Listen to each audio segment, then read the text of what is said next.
We all know when the NFL goes into the postseason, everything goes up a notch. Well, in this Houston-Kansas City game, the divisional playoff game at GEHA Field at Arrowhead Stadium, it goes up even more than a notch. And we'll get into it in this edition of Defending the Kingdom. Of course, all of them brought to you by Ticketmaster. They become your best friend during the postseason. And the Kansas City Chiefs against the Houston Texans. A little bit of room, slings it sidearm into the end zone. Touchdown, Kansas City. Hi, everybody. I'm Mitch Holthus, voice of the Chiefs, along with senior team reporter Matt McMullen. It's playoff time. Here we are. We even sensed it watching those wild card games. Just everything rises. This goes to high tide in every one of these games in the National Football League. But this one with Houston, with the Chiefs being the 1 seed, getting the bye, there's some extra history involved in this game that makes it even more intriguing than a normal playoff game. But that being said, in the playoffs, everything. Coach Reed's talked about it ever since he drove into town 12 years ago. Everything goes up a notch. And here we go. We've talked about this opportunity for a long time. Now we can finally start the journey, at least the postseason portion of the journey, here at this game against the Texans. I think the stadium's going to be electric on Saturday. It's going to be chilly, but we wouldn't have it any other way. We've talked about this moment for a long time, and the team has checked off every box to get to this point. Think about back like an OTAs. We didn't want to get too far ahead of ourselves. It was like, all right, well, first thing we got to do is go attack the first couple games of the season. We did that. All right, make the playoffs, did that. Win the division, again, did that. Get that 1 seed, did that. And then you talked about it really beginning in October. You were like, if the Chiefs can wrap this thing up by Christmas, then we can have this 24-day kind of grace period where we can almost have a second training camp. Well, we've had that now, and now it's finally time to go. Yeah, the whole rest versus rust thing. I'm firing back on that. If the Houston wins this game, it'll be because they won a divisional playoff game, and they're a good team. And it's 1 and out. It's like the NCAA basketball tournament. It's 1 and out. There's no best of 3, best of 5, best of 7. I don't think it's going to be because of rust. No. This team, and we've lived it here, especially the last 3 years. Now, one thing of note, Patrick Mahomes will have the longest time period from his last snap in the regular season to the first snap of the postseason of any quarterback in NFL postseason history. The previous was Warren Moon in 1993. I believe it was 22 days, and this would be 23 days. Now, I only bring that up because, hey, that's something to think about. Does it cause me worry or concern about Patrick Mahomes? No. I think the fact that his mental rest, even though he's a new daddy again, another girl to add to the 3 kids, which is awesome. And I love it, the fact that he's 29 years old and has 3 kids. I just think it's cool. But that being said, his mental rest and emotional rest to get him revved up, and that and all the disrespect, really, whether it's direct or sublime, has got this cat revved up and ready to go where he performs best. And I know you've got numbers here, as do I, about playoff Pat. But then also the physical rest, getting guys healthy, getting Chris Jones up and running, Juwan Taylor up and running, maybe Pacheco up and running, get them all revved up and ready to go. To me, this has been a godsend and attack the playoffs because, as we say, it goes up a notch. If there's one person I'm not worried about when it comes to a layoff, it's Patrick Mahomes, who's one of the greatest playoff performers of all time. Don't want to get too far ahead of ourselves here, but there's just some incredible numbers with Mahomes. He's won 15 career playoff games as a starting quarterback. That's 3rd most already in NFL postseason history. Only Tom Brady with 35 and Joe Montana with 16 have more. So if we win this game, Mahomes will tie Joe Montana for the most or the second most playoff victories by a starting quarterback in NFL postseason history. Mahomes, and let me you keep going because there's a couple I want to add to. I could go all day. I'm going to try to truncate it. Mahomes, I called you in my office earlier when I saw this one because awesome. I wasn't aware of it, and it's just crazy. Mahomes has 41 career passing touchdowns in the postseason. That's already 5th most in NFL playoff history. Tom Brady has 88. Okay. But number 2 is Joe Montana, tied with Aaron Rodgers, each with 45. And Brett Favre is 44. So Mahomes is 5 passing touchdowns shy of passing Joe Montana and Aaron Rodgers for the second most in NFL postseason history. It still kind of feels like he just got here. Feels like that. This is crazy. Like, it's just absolutely nuts. And go ahead. I'm sure you have some as well. Well, no, he'll have an 11th straight playoff win at home. That'd be second to Tom Brady. And 7 straight playoff wins. Brady had 10. 7 straight playoff wins if he gets this one. No, he's already got it. So if the point is he's closing in on Brady's record on a lot of these, and his QBR is the best in NFL history in the postseason at 105.8. We look at last year, his completion percentage at Buffalo was 74%. In the AFC Championship game, it was 77%. In Super Bowl 58, it was 74%. These are numbers that are off the scale, and they're when that matters the most in the biggest of games. He's just the ultimate playoff performer. I can't wait to see what he does here on Saturday. It kind of feels like every single postseason game is another opportunity for Mahomes to add to his postseason legend. And then for the guys around him, we talked about the kind of second training camp, right? You've been saying this for a long time now. Well, here are the Chiefs' top 6 leaders this season in terms of scrimmage yards. So Kareem Hunt led the team in scrimmage yards. It's nuts. If I told you that in September, you'd be like, what? He had 904. Number 2 was Travis Kelce with 824. Number 3 was Xavier Worthy, 742. Number 4 was DeAndre Hopkins, who joined this team in October. He had 437. Noah Gray was 5th. And then Samaje Perine was 6th. So why do I say all this? Well, 3 of your top 6 leaders in terms of scrimmage yards were not here for training camp. They joined the team mid-season, and I'm not even including Hollywood Brown or Juju Smith-Schuster in that. So to have this time off, the team was practicing last week. It's not like everyone went away and they were just all gone the entire time. The team has been practicing. So it's an opportunity to get ready and to prepare for this moment for the postseason together. It's like a true second training camp with these guys that have helped us get to this point, but we're kind of learning on the fly. Well, now they've had this time where they can actually really hammer in on the playbook, get ready for this game plan specifically. That's a big-time advantage that I don't think people are talking about enough. No, and I think sometimes as fans or those who are around the game or around sports and love sports don't realize the tyranny of the urgent of the NFL week to week. Yeah. Basketball, there's 82 games and 162 in baseball. And hockey, there's 82 games. Well, in the NFL, there's only 17. And so when D-Hop joins the team, or Samaje was even a crash course because it's right before the opening game after camp had left St. Joseph, there's always this tyranny of the urgent, like we got to get you up and running as fast as we can. Now, with this breath being taken, that's why I was saying it was a second training camp, not necessarily physically other than the recovery, but to go through the iPad, which has something north of 800 plays, refining what you have without the tyranny of the urgent and going, let's add to it. Because you're going to see stuff in this game we haven't seen yet. And that is the genius of Andy Reid and this offensive staff putting stuff in there, but having the time to do it, to rep it, to mentally rep it, to walk through it, to put it in as an install. And you just do not get that. Think about the teams that did not have the bye and did not have the Week 18 where they didn't have to worry about winning that game. So if you're doing it like the Chiefs did, although that's where the Week 18 last year helped this team, and Matt Nagy agrees with me. We wouldn't have won the Super Bowl without it. But think about the teams that had to grind to get to Week 18, grind to the wild card game. You're just staying that tyranny of the urgent. You don't get a chance to lift out and look and say, how do we get better? So to me, that's a real key here for the Chiefs if they can pull this off. So that takes care of the rest versus rust argument. Before we get into the additional history of this specific game and what it means, let's go around the world. What do you got? Yeah, let's do it. And I just add one more thing because it applies to us as well because we're here every day. We're traveling with the team. We're doing all this stuff. How'd you feel on December 26th versus how you feel now? I'm ready to go. I'm excited. I'm fired up. That 3 games in 11 days stretch was tough. It's brutal. You're cramming all this stuff into just 11 days, and for the players, it's tenfold. So I know how we feel. We're ready to go. Well, it was interesting, that plane ride home from Pittsburgh. It should have been euphoric. Got the bye, ready to go. But everyone was so tired. There was hardly a word on that plane. Did you notice? Yeah. Everybody just slept. And if they were kind of watching movies, they didn't even know what they were watching. They were just zombied out. And I thought, wow. And Coach even mentioned it. I wouldn't want to do this all the time, but I'm really proud of what we did.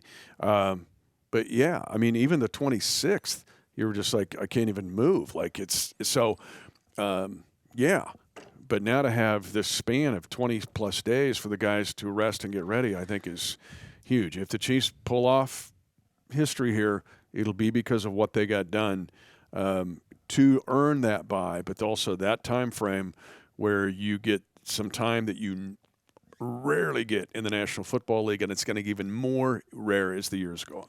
And the team is healthy. We're shooting this on Tuesday. Coach Reed spoke earlier today for the first time this week. Everybody's practicing today, so that's all you can ask for this time of year.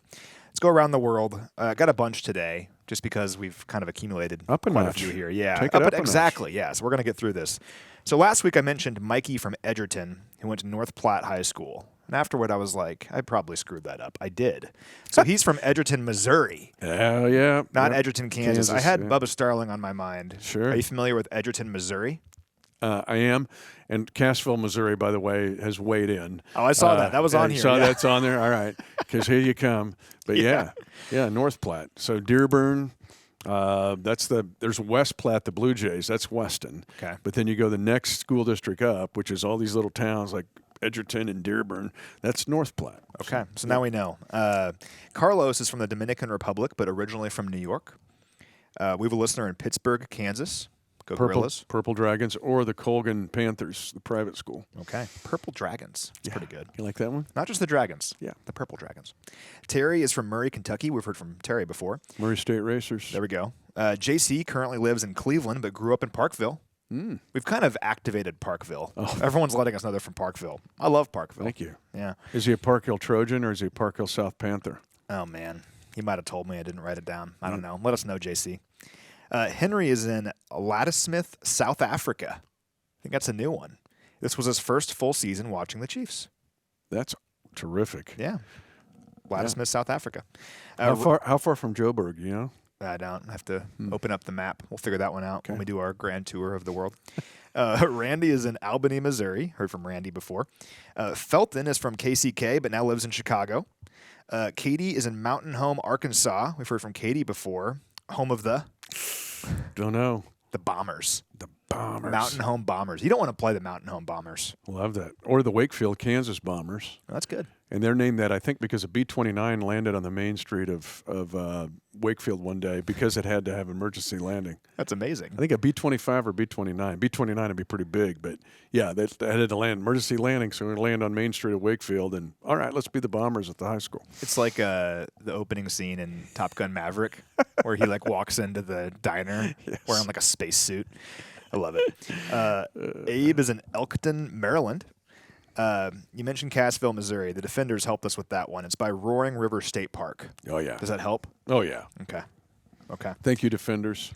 They always let us know. Gail's listening via Starlink while sailing the Caribbean near Grenada.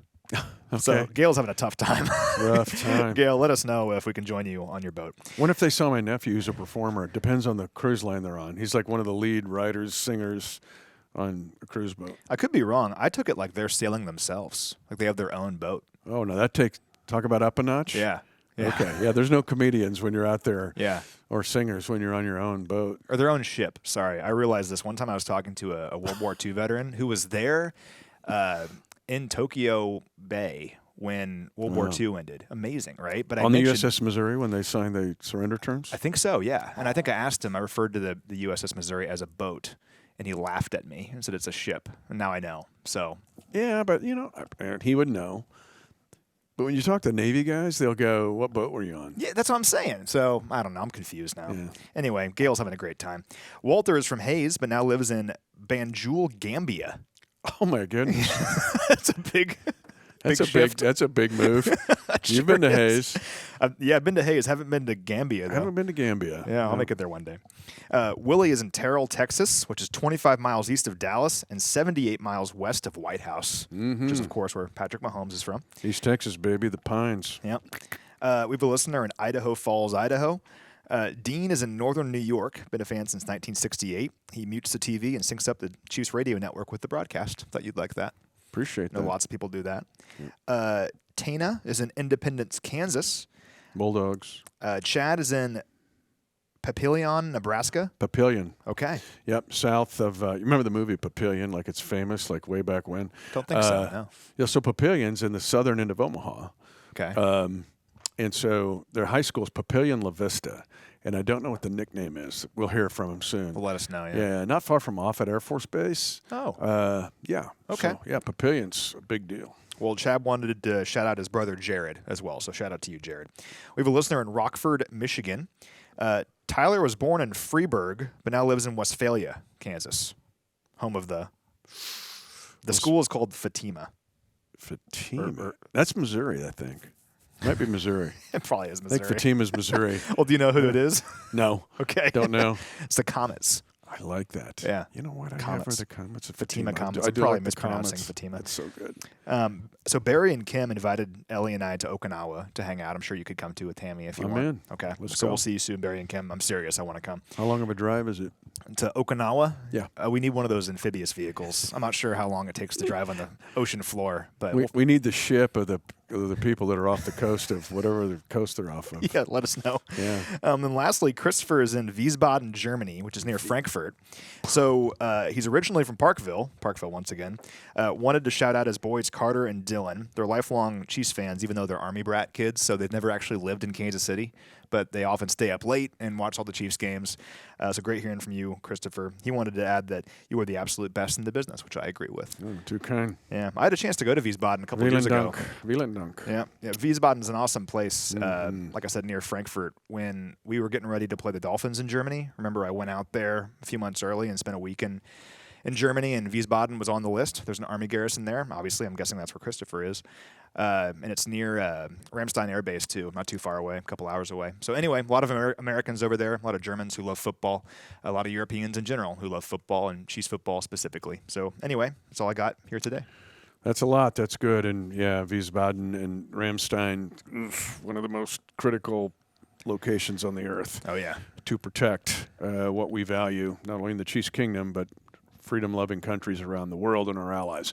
Okay, this game against the Houston Texans in the divisional playoff game, 3:30 Saturday, GEHA Field at Arrowhead Stadium, is even bigger than a normal divisional round game for both franchises. Now, we know with the Chiefs what's at stake. You don't have to say it. We've talked about it. We haven't talked about it. We've inferred it ever since the Chiefs and Patrick brought it up like 10 minutes after winning Super Bowl 58. But you're chasing something that's never, ever been done. And so this is the step. You said it so very perfectly. We're here now. We're here. And this is the next stage. Going up a notch. But that being said, you attack this game. But for the Houston Texans, who became a franchise in 2002, they have never, ever, ever won a divisional playoff game. They have never been in the AFC Championship. And they've had good teams. Think about it, right? J.J. Watt, we can go down the line, D-Hop. And so for them, you could argue this is the biggest game for the Texans in their franchise history. And for the Chiefs, we know what they've got going. That just puts a whole lot more chips on the table than even a normal take-it-up-a-notch playoff game in the divisional round. Yeah, I couldn't agree more. This is a Texans team that's feeling really good after a big win over the Chargers. And when I was watching that game, and I was thinking about doing our podcast this week, one word kept popping in my head, and it's confidence. And the power and the amazing nature of confidence and how it can influence us as humans and how it can influence football teams. And I know you wanted to get into this as well. But look at the Texans' first 5 possessions against the Chargers last week. So they go fumble on the very first play of the game, a punt on their next possession following a 3-and-out, then another punt, then an interception, then another punt. They had 54 yards on 16 plays on their first 5 possessions, averaging 3.4 yards per play. Then, on 3rd and 16 at their own 17-yard line, the snap goes over Stroud's head. It's like, oh, man, here we go. Well, let's pause here for a second. What's the score after all of that? 6-0. 6-0 Chargers, and it could have been 14-0, at Easily. least, maybe 21-0. They didn't capitalize at all like they could have. To the Texans' credit, and we'll talk all about their defense, they prevented it from getting a lot worse than it could have been. But it looked like it was going to be bad. The ball is bouncing behind Stroud. Take it off pause. Here you go. He picks it up and makes just a fantastic play, a play that we're kind of used to seeing in Kansas City because Patrick Mahomes has made those kinds of plays. Incredible play. Picks up the first down. They go 99 yards and score a touchdown. And they outscore the Chargers from that point on 32-6 the rest of the way. Confidence, vibes, momentum. I know a lot of people don't believe in momentum. We do, because we can feel it. When you're in the stadium, you can feel it. These are human beings. These aren't computers. This isn't a video game. It's not like everything occurs in a vacuum. And the Texans were not playing well. Things were not going well at all. And then they had a miraculous play, and they got kind of that momentum going. And the snowball just kept going the rest of the game. The Chargers couldn't recover. So we can get into like our keys for this game and the nitty-gritty of it all, but my biggest thing going into this one against a Houston team that's playing with house money, that feels really good, that had a lot of momentum last week, the Chiefs have got to get off to a hot start in this game and maintain that throughout, because this Houston team is they're hungry, they're young, and like they showed last week, when things start getting going well for them, they're hard to stop. Yeah, and the slow start to that game for them is not their MO. They were second in the league in scoring on first possessions in the regular season. But if you're a red-blooded card-carrying kingdom defender in the Chiefs' kingdom, turn that card in if you don't believe in momentum in sports. Yeah, it's real. It's so real, and especially in the playoffs. When you take it up a notch and everything is amplified, a play like that, which is so unusual, and I'm going to get into Stroud here in a second, then all of a sudden it has this double effect on both teams. And a lot of discussion. Everybody is looking for the next Mahomes. Ever since Patrick blew up in 2018, the league has had a witching stick out to look for the next Patrick Mahomes. Who can make the spectacular off-schedule play and basically ruin a defensive coordinator's life? It is 6-0. The Chargers are basically in control of that game. You just laid it out perfectly. I see the bad snap, and I go, oh, at the least, this is going to be Chargers 9-0, and that's a 2-possession lead. Late in the second quarter. It's 2:24 to go in the second quarter. He finds Xavier Hutchinson, Iowa State Cyclone, for 34 yards. That ends a 99-yard drive because he goes to Nico Collins for the slant, where they're not getting anything at all up to that point. Now it's 7-6. So the mentality, up a notch, it's like that incredible drive, which would be incredible in Week 5 or Week 12, when it's the first round or wild card game of the playoffs or any playoff level round, it's like the Mahomesian plays that we have seen all throughout Patrick's march to do what he has done. That was an unusual, incredible play. It changed the entire game. I'll give you another one. The game's still on the line. It's 10-6, and it's early in the third quarter, and they're going for a field goal, 13-6. I'm sorry, and I'm thinking if the Houston Texans get here, they'll take a 2-possession lead at 16-6. They get 2nd and 40. They're second. It reminded me of, remember Terrell Pryor with the Raiders years ago? It was like 3rd and 50 or something. 3rd and 50. The field's only 100 yards long from goal line to goal line. It's 2nd and 40, in the offside on Bosa. Oop, give him 5 free yards. But 32 yards gained, enough to get Fairbairn in field goal territory to change the game completely. C.J. Stroud, of the young gun quarterbacks, in my opinion, and I'll put maybe Jaden Daniels in here too. Yeah. They're not Mahomes, don't get me wrong, but they can make Mahomesian plays, off-schedule dynamic plays. You do not see that from a lot of guys who are talked about in comparison to Mahomes. Sorry, you just don't. But Stroud has that ability. The quick release, those were dynamic plays. He can make plays after the play as well. Like if something doesn't go well initially, or if everything's covered, or if the offensive line has a mishap, he can make plays after the fact. We've seen that all year from him and really during his career. Not everyone has that. I know Stroud's numbers are down overall for the season. Like last year, I think he led the NFL in passing yards per game or something. He's like middle of the pack this year, but still a really good player who can make plays. And I know we just saw this guy a couple weeks ago. Can we jump into Stroud a little bit? Let's do it. And then I'm going to add to that the fact that he was the youngest quarterback last year to win a playoff game in NFL history. Yeah. Now he has 2. Let's compare that to a lot of quarterbacks that we talk about nationally that have 0 playoff wins, and they've been in the league longer than Stroud. Mm-hmm. So C.J. Stroud gets my attention, and your numbers will make it even more so. It's not easy to win playoff games. No. And he's done it, and he's going to be a challenge on Saturday. One thing with them all year long, though, has been he's been under a lot of pressure. And he's been sacked 55 times this year, including last week. Only Caleb Williams was sacked more times than C.J. Stroud. Now, we only got him twice in our game against them in Week 16. We still pressured him, though, on 48% of his dropbacks. Chris Jones had 8 pressures in that game. George Karlaftis had 7 pressures. Hopefully we can turn some of those pressures into sacks here in this one. What's kind of funny, though, is going into that game, I love finding the narratives that have a very clear demarcation line.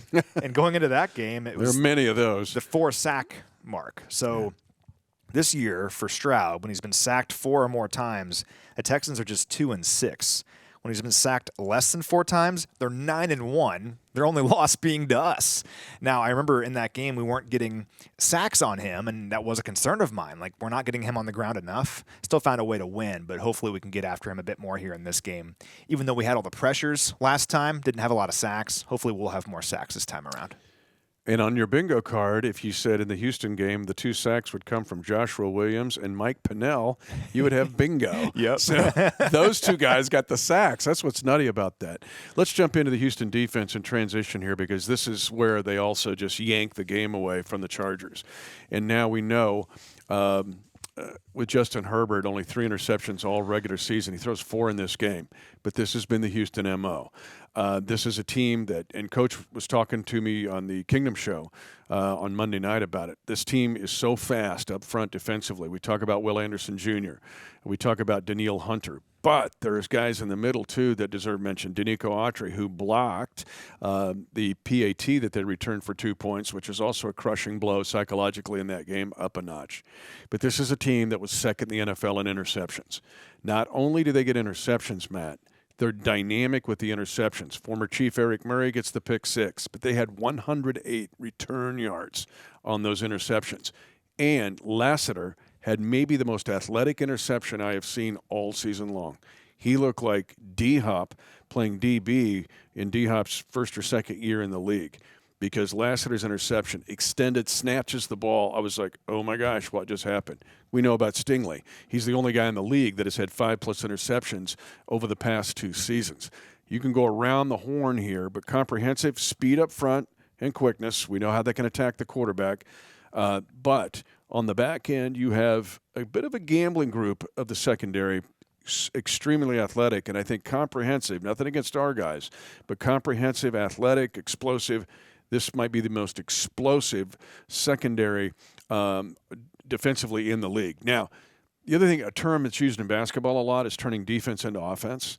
You'll hear a steal that leads to a breakaway, and you hear that all the time in basketball. Who's got the really good defense that turns defense into offense? That's what the Texans have done. That's why they won their division. That's why they beat the Chargers, and that's what the Chiefs have to counterattack or attack them to go after these guys. You know, fear nothing, attack everything. That's what the Chiefs will do.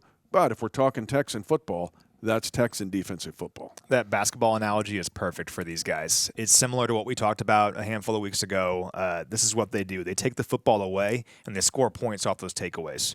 29 takeaways this year. That's 5th most of any team in the NFL. They had 4 last week against the Chargers. And then 100 points off those takeaways. That's 27% of their point total for the season overall. That's the highest rate of any team in the league. If you remove the takeaway points, they score just 16 points per game on average. That's the 5th lowest rate in the NFL. It's a little bit unfair because if you're scoring a lot of takeaway points, you lose possessions overall. I get all that. But still, the point is they take the football away and they score points off those takeaways. That's how they beat you. 12 of their 32 points last week, like you alluded to, were off takeaways from the Chargers. Now, the Chiefs have not turned the ball over in 7 consecutive weeks, knock on wood. That is tied for an NFL record. The Patriots in 2010 went 7 weeks without a turnover. Don't turn the football over against these guys, and I like the Chiefs' chances. And we saw that back in Week 16. Obviously, part of that stretch, no turnovers against this group. Don't turn the football over. These guys feast on them. And another reason the Chiefs were able to win that game on December the 21st was 1 sack allowed. Yeah. And it wasn't Daniil Hunter or Will Anderson Jr. And that's when Joe Thuney, was outstanding out there, wrestling above his weight class, and Mike Caliendo as well. But the Texans, the first team, when they did this last week in the wild card round, the first team since the 2014 Packers to have 4+ sacks and 4+ interceptions in a playoff game. Doesn't happen much. And since 2011 now, the Texans have 4 pick sixes in the playoffs. No other team, including the Chiefs, have more than 2 in a span that covers 14 seasons in the postseason. So it's kind of been the Texan MO, but really is on this team. Well, and what was kind of strange last week about the Chargers' game plan is they know that the Texans have a great pass rush. I mean, 49 sacks this year, 4th most in the NFL. And Hunter and Anderson, like you mentioned, they're responsible for 47% of that. I mean, two beasts. Hunter has 12 sacks. Anderson has 11 going into the playoffs. But what's weird is that Herbert's average time to throw last week was 2.8 seconds. And if you don't really study this kind of stuff, that doesn't sound very long. That's pretty long. That's above average for the most part, 2.8 seconds. And his average depth of target last week was 12 yards. So a lot of long developing routes, kind of sitting back there waiting for things to open up. You don't want to do that against a great pass rush because that gives those pass rushers an opportunity to blow up the play. So what did the Chiefs do in Week 16? Well, Patrick Mahomes' average time to throw was only 2.48 seconds, third quickest release all season for him. His average depth of target was 6 yards, and also when they blitzed, it was just 2.34 seconds on average. And, I mean, consider this. The Texans have allowed the highest average yards after the catch of any team in the NFL this year, at an average of 6.5 yards after the catch. It's a perfect formula for the quick passing game and let your athletes like Xavier Worthy, Hollywood Brown, Travis Kelce, DeAndre Hopkins make magic happen after the catch because all Will Anderson and Danielle Hunter can do at that point is turn around and watch the play. Yep. And the Chiefs did that masterfully in that Week 16 game. Look at the yards after the catch in that game.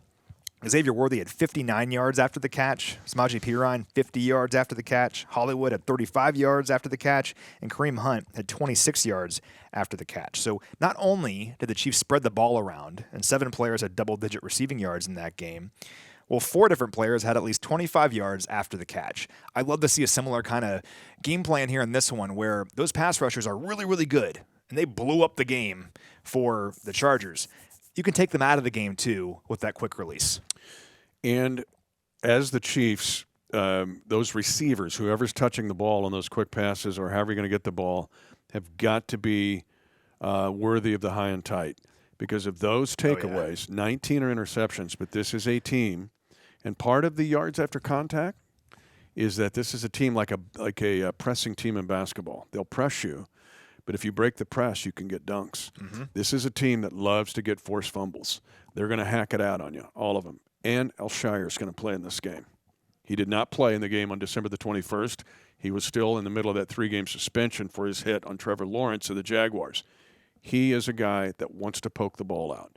So does Eric Murray, the former Chief, and the other DBs and linebackers. So you catch the ball on a 6 or 7 or 8-yard route, protect it. Move up the field because if you miss a hack out, you're going to get maybe 15 or 20 more yards. This is really an interesting team in Houston. You nailed it. They live off the takeaway. If you take care of the football and protect, you can have a really good day against these guys. I'm going to close out this way, and let's talk Chiefs defense. You and I are both heartbroken about the only bad thing about Week 18 was the fact that, give them Broncos credit, they get 38 points. Yeah. But it so convolutes the stats. It's made me look at every team's stats and go, well, what did they have Week 18 that would have messed it up? Like these guys being 4th in the league in sacks. Right, Houston, okay, well, they played Tennessee. But